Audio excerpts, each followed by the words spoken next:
So guys, ಇವತ್ತು ನಾವು ತಂದಿದ್ದೀವಿ ನಿಮ್ಗೋಸ್ಕರ ಅಂತ ವಾಷಿಂಗ್ ಮಿಷಿನ್ ಕವರ್. ಸೊ ಮೀಶೋದಲ್ಲಿ ಆರ್ಡರ್ ಮಾಡಿದೀವಿ. ಚೀಪ್ ರೇಟ್ ಅಲ್ಲಿ ಸಿಗ್ತಾ ಇದೆ. 201 ರೂಪಾಯಿ ನಮಗೆ ಬಿದ್ದಿದೆ. ಸೊ ನಮ್ಮ ವಾಷಿಂಗ್ ಮಿಷಿನ್ಗೆ ಇದು ಫಿಟ್ ಆಗುತ್ತಾ? ನೀರಿನ ಮೇಲೆ ಬಿದ್ರೆ ಸೊ ಇದು ನೀರಿಂದ ಕೂಡ ಉಳಿಸುತ್ತೆ. ನೋಡ್ತಾ ಇರ್ಬೋದು, ನಾನು ಅದಕ್ಕೆ ಇದನ್ನ ನೀರು ತಂದಿದ್ದೀನಿ, ನೀರು ಟೇಸ್ಟ್ ಮಾಡೋಣ ಅಂತ. ಸೊ ನೋಡಿ, ಇದ್ರ ಮೇಲೆ ನೀರು ಹಾಕ್ತಾ ಇದ್ದೀನಿ. ಸೊ ನೋಡುವ, ಇಲ್ಲಿ ಮೇಲೆ ನೀರ್ ಹಾಕಿದೀನಿ. ಸೊ ಇದು ಅಬ್ಸರ್ವ್ ಮಾಡಿ ಒಳಗ್ ಬಿಡುತ್ತಾ ಅಥವಾ ಮೇಲೆ ನೀರು ತೇಲುತ್ತಾ ಅಂತ ನೋಡುವ. ಸೊ ನೋಡಿ, ಇಲ್ಲಿ ನೀರ್ ಹಾಕಿದೀನಿ, ಚಂದಾಗಿ ಇದು ಮಾಡ್ತಾ ಇದೀನಿ, ಅದಕ್ಕೆ ರಬ್ ಮಾಡ್ತಾ ಇದೀನಿ. ಸೊ ಉತ್ತಾ ಇದೀನಿ. ಇಲ್ಲ ಗೈಸ್, ಇದು ನೀರ್ ಒಳಗಡೆ ಬಿಡಲ್ಲ. ಒಂಥರ ಛತ್ರಿ ಅರ್ಬಿ ಅಂತಾರೆ, ಗೊತ್ತಾ?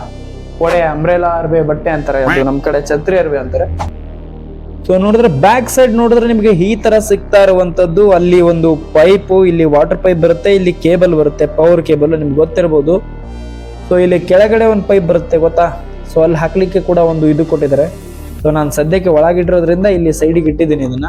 ಫ್ರಂಟ್ ವ್ಯೂ ಬರೋದಾದ್ರೆ ಫ್ರಂಟ್ ವ್ಯೂ ತರ ಸಿಗುತ್ತೆ ನಿಮ್ಗೆ. ಸೊ ನೋಡಿ, ಈ ತರ ಓಪನ್ ಮಾಡ್ಕೊಂಡ್ರೆ ನಮ್ಮ ವಾಷಿಂಗ್ ಮಿಷಿನ್ ಕಾಣುತ್ತೆ. ಸೊ ಇಲ್ಲಿ ಮೇಲೆ ನೀರು ಕೂಡ ಹಾಕಿದೀವಿ ನಾವು. ಸೊ ನೋಡಿ, ನೀರು ಕೂಡ ರಬ್ ಮಾಡಿದ್ರೆ ಇಲ್ಲಿ ಒಳಗೆ ಯಾವುದೇ ಕಾರಣಕ್ಕೂ ನೀರು ಅಂತೂ ಬರ್ತಾ ಇಲ್ಲ. ನೀರು ಈ ಬಟ್ಟೆ ಹಿಡ್ಕೊಳೋದೇ ಇಲ್ಲ. ಸೊ ಮೇಲಿಂದ ಮೇಲೆ ಹಾಗೆ ಇದು ಮಾಡ್ಬಿಡುತ್ತೆ. ನನ್ನ ರೇಟಿಂಗ್ ಬಂದ್ಬಿಟ್ಟು ಇದಕ್ಕೆ 4 ಸ್ಟಾರ್ ಕೊಡ್ತೀನಿ ಫ್ರೆಂಡ್ಸ್ ಇದಕ್ಕೆ. ಯಾಕಂದ್ರೆ ಬಜೆಟ್ ಫ್ರೆಂಡ್ಲಿ ಇರೋದ್ರಿಂದ ನಮ್ಮ ಬಜೆಟ್ ಫ್ರೆಂಡ್ಸಿಗೆಲ್ಲ ಯೂಸ್ ಆಗುತ್ತೆ.